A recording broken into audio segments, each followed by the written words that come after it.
Universitas dan pendidikan di United Kingdom. Negara yang identik dengan sepak bola, Ratu Elizabeth, Kerajaan Inggris, dan subway bawah tanahnya. Tentu saja, yang harus kita lihat dari negara satu ini adalah universitas-universitas kelas dunia yang menjadi incaran banyak warga dunia. Kerjasama bilateral yang kuat antara Indonesia-Inggris dalam bidang pendidikan telah berjalan dalam kurun waktu yang lama. Salah satunya perjanjian yang dimulai sejak 2015. Dalam satu program bilateral antara kedua negara, salah satu poin perjanjiannya adalah mengenai mobility students. Mengirim pelajar dari Indonesia untuk bisa berkesempatan melakukan studi di Inggris. Kesempatan ini yang diambil oleh 2 orang dari Indonesia yang saat ini berkarir di United Kingdom. Memulai dengan mengambil kesempatan pendidikan di sana yaitu Dr. Bagus Mulyadi dan Dr. Leuserina Garniati. Dr. Bagus Mulyadi saat ini menjadi Director of Indonesia Doctoral Training Partnership and the Coordinator of the UK Indonesia Consortium for Interdisciplinary Science, UKICIS, University of Nottingham, Assistant Professor Chemical and Environmental Engineering, Faculty of Engineering. Sementara itu, Dr. Leuserina Garniati menjadi konsultan energi Aquaterra United Kingdom.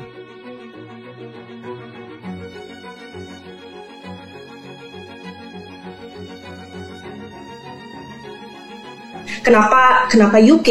Karena UK ini memang punya global position untuk berperan di situ dan fasilitas research di UK obviously ya dengan lab facilities yang up to date, kemudian equipment field work yang up to date juga itu membantu sekali mengarahkan baik itu studi maupun kerja di bidang aku untuk di sini.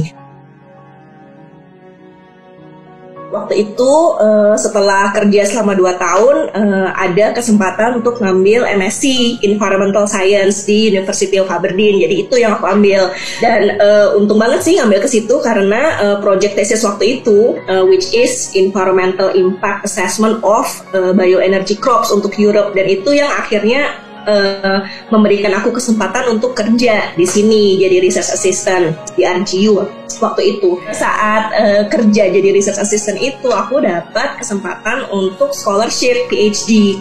Nah, PhD itu dari universitas yang sama di RGU waktu itu, dan topiknya yang langsung membawa aku ke area research aku sekarang, which is sustainable energy policy and appropriate technology, khususnya untuk vulnerable communities.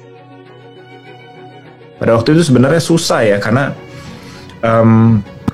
mengharuskan saya untuk pindah disiplin. Saya pada waktu itu sebenarnya di ITB Teknik Mesin, di Taiwan ambil jurusan Teknik Fisika ya.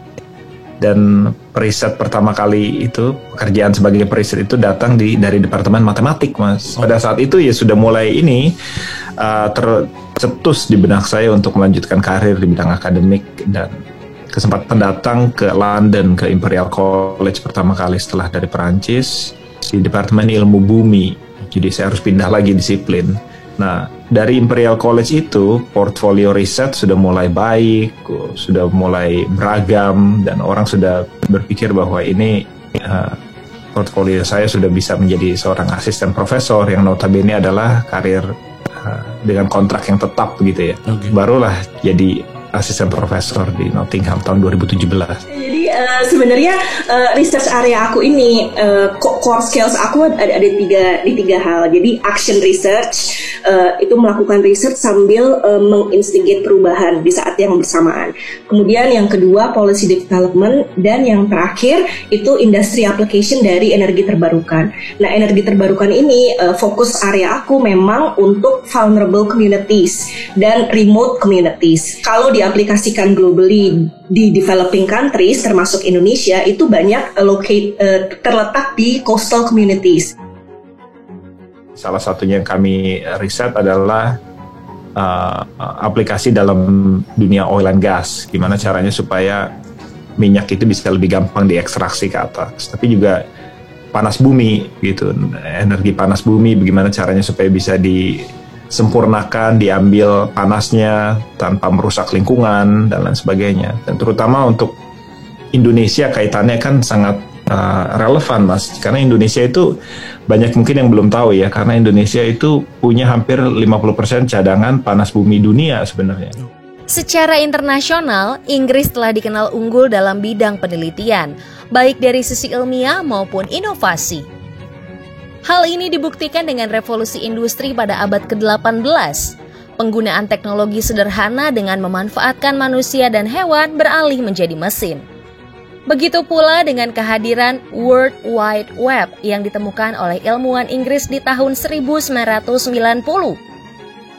Dan juga penemuan yang sangat powerful adalah penemuan salah satu vaksin COVID-19 oleh para akademisi dan industri Inggris. Seperti yang disampaikan Inggris dalam laman resmi pemerintahannya, Kanselir bahkan mengumumkan bahwa investasi publik dalam bidang riset dan pengembangan mencetak rekor.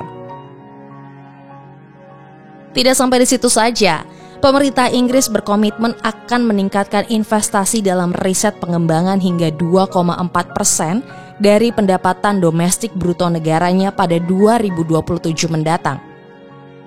Melalui UK Research and Innovation (UKRI), Inggris Raya mengakomodir riset dan pengembangan. Lembaga ini membantu menyalurkan dana untuk riset, mengumpulkan hasil riset peneliti dari seluruh penjuru negeri dan membagikannya ke media dan masyarakat. Jadi faktor pembeda yang pertama itu terdokumentasinya dengan jelas kebijakan makro dan mikro untuk ide research muncul, tumbuh, dan dievaluasi.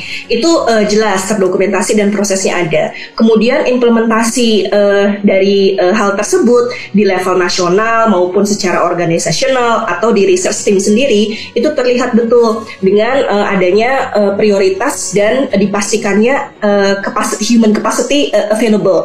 Jadi ada kapasitas human resources di berbagai level. Seorang yang sudah melakukan S3 dan postdoc itu dia akan mengupdate kurikulum yang diberikan di kelas seturut dengan riset yang dia lakukan, gitu kan. Ya, riset itu harus sifatnya state of the art gitu. Jadi yang terkini dan lain sebagainya. Nah, di Indonesia ini walaupun universitas-universitas besar sudah memiliki budaya riset yang mirip-mirip dengan Eropa, tapi itu terbatas hanya dengan mungkin universitas yang 5 besar begitu.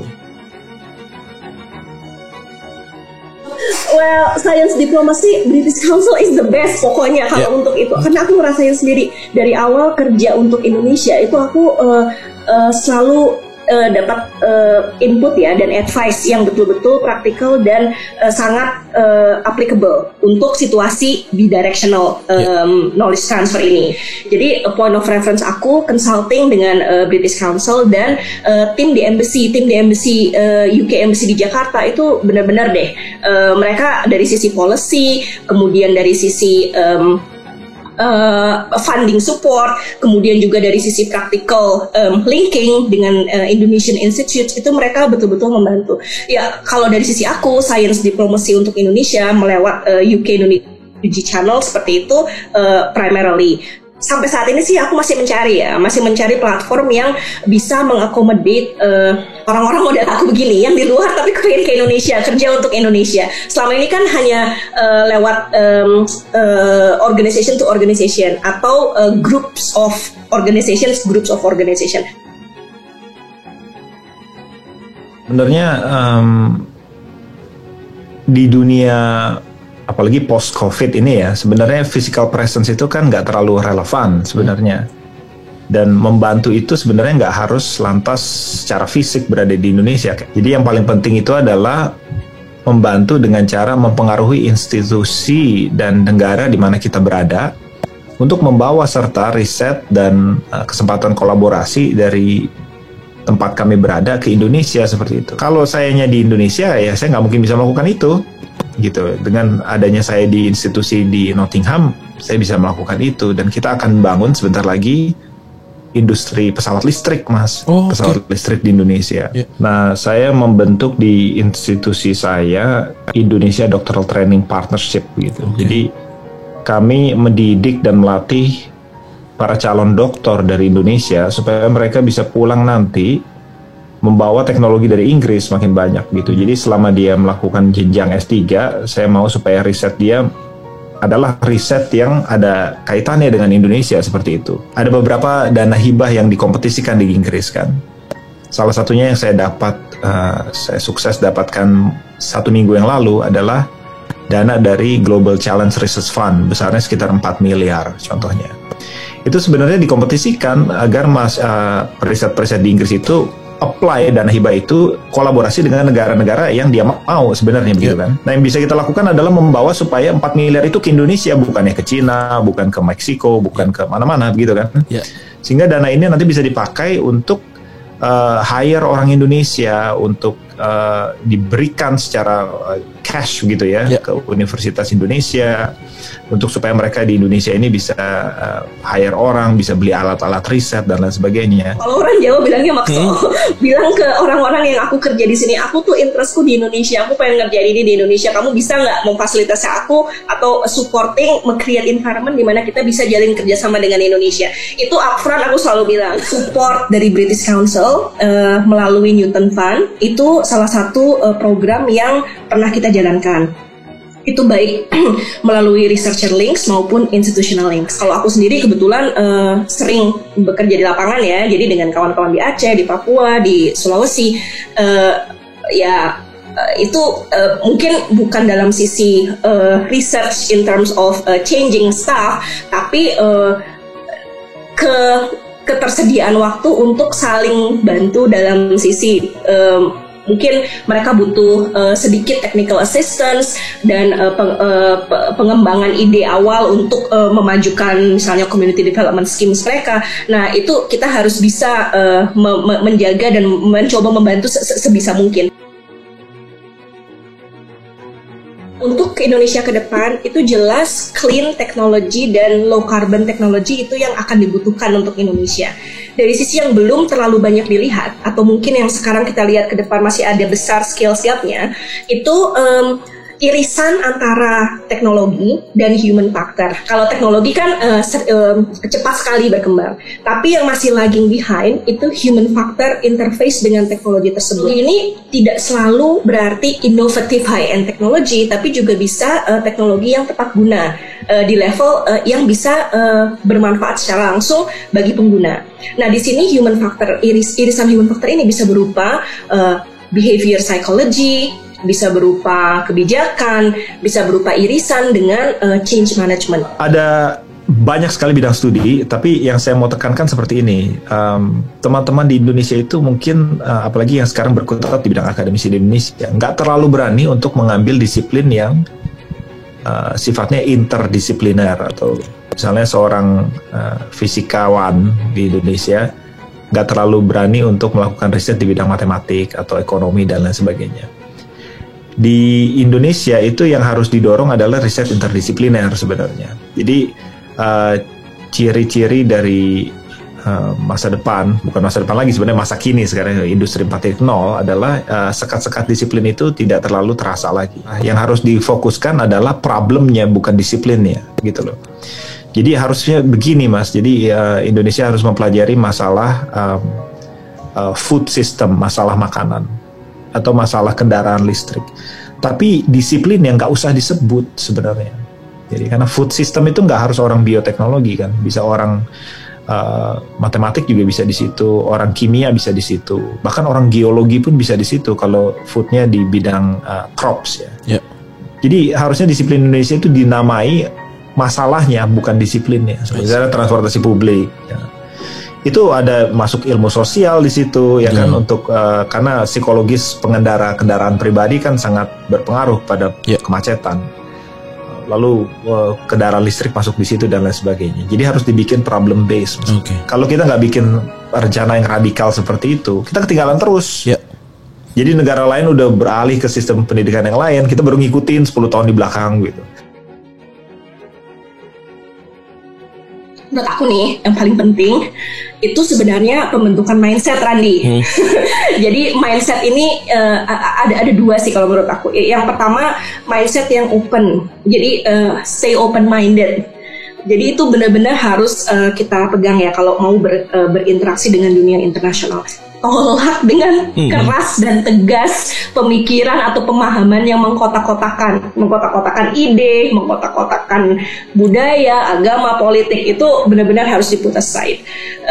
Dan ingat untuk terus mempertahankan pemikiran bahwa semua berhak mendapatkan kesempatan yang sama. Jadi seperti kayak gender equality dan social inclusion itu sangat penting. Jadi ya jangan pilih-pilih lah. Itu kan mindset ya. Yang kedua, menurut saya yang penting juga itu kita harus selalu ingat dan bisa berbagi. Berbagi ini tidak hanya kelebihan tapi juga kekurangan. Bagi-bagi. Kalau misalnya kita nggak tahu sesuatu, di-share. Sesuatu yang kita belum tahu dan nggak bisa untuk kerjakan, itu jangan malu untuk minta bantuan atau mengakui bahwa ini kita belum selesai nih yang ini. Tolong dong siapa yang bisa bantu. Itu mindset kedua. Itu harus merantau, Mas, harus keluar.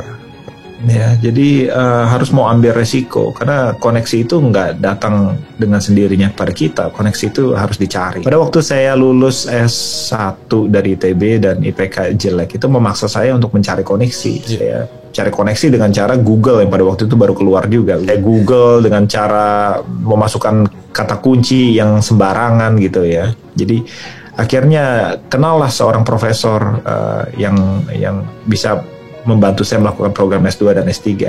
Nah, yang saya jadikan